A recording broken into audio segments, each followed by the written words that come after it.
Hi friends, இன்றைக்கி நம்ம வந்து சூப்பரான ஆம்லெட் செய்ய போகிறோம். அதுக்கு என்ன பண்ணுவோன்னா, இங்கே பாருங்கள், இப்போ வெங்காயம் வெட்டி வச்சுருக்கு, அடுத்தது பச்சை மிளகா, அப்புறம் கருவேப்பிலை, கொஞ்சம் கொத்தமல்லி. இப்போது இது எல்லாத்தையும் எடுத்து ஒரு பாத்திரத்தில் போட்டுக்கணும். சரியா? இப்போ அடுத்து பார்த்திங்கன்னா, இதில் வந்து ஒரு 2 முட்டையை உடைச்சி சேர்த்துக்கணும்.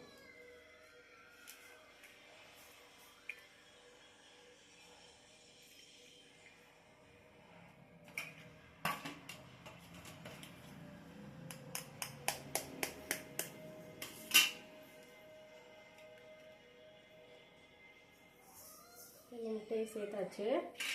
அடுத்து இதுக்கு தேவையான அளவுக்கு உப்பு ஆட் பண்ணிக்கலாம். அடுத்தது மிளகுத்தூள், உங்களுக்கு எவ்வளோ வேணுமோ அவ்வளோ மிளகுத்தூள் ஆட் பண்ணிக்கலாம்.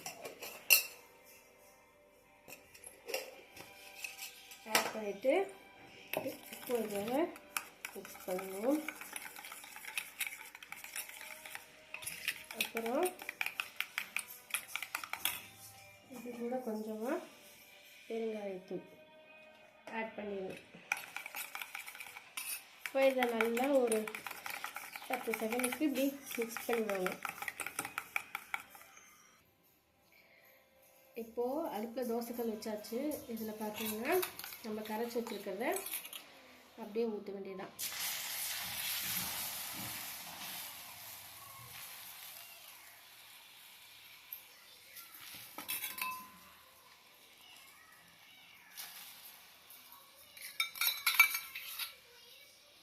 ஊற்றிட்டு சைடில் கொஞ்சமாக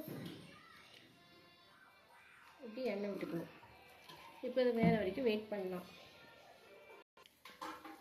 இப்போ இதை வந்து நம்ம அப்படியே எடுத்து திருப்பி போட்டுடலாம்.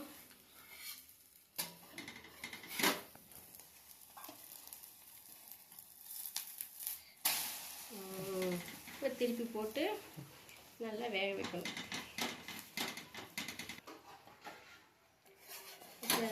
வெந்துச்சு. இப்போ திருப்பி போட்டுக்கலாம். நம்ம கமுத்தி பார்த்தாலே தெரியும் வெந்துச்சா இல்லையான்னு. வேகலைன்னா அந்த முட்டை அப்படியே வெளியே வரும்.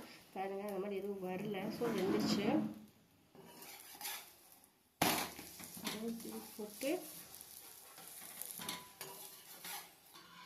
இப்போ இது மேலே கடைசியாக கொஞ்சமாக பெப்பர் தூக்கிக்கலாம்.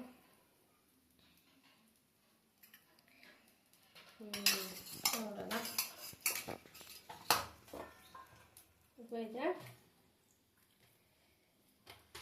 ஒரு தட்டுக்கு மாற்றிடலாம்.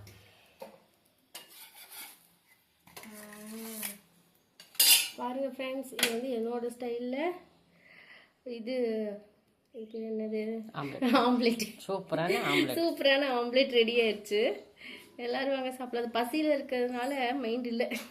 ஓகே ஃப்ரெண்ட்ஸ், நான் போய் சாப்பிட போகிறேன். வாங்க எல்லோரும் சாப்பிட்லாம். பாய்.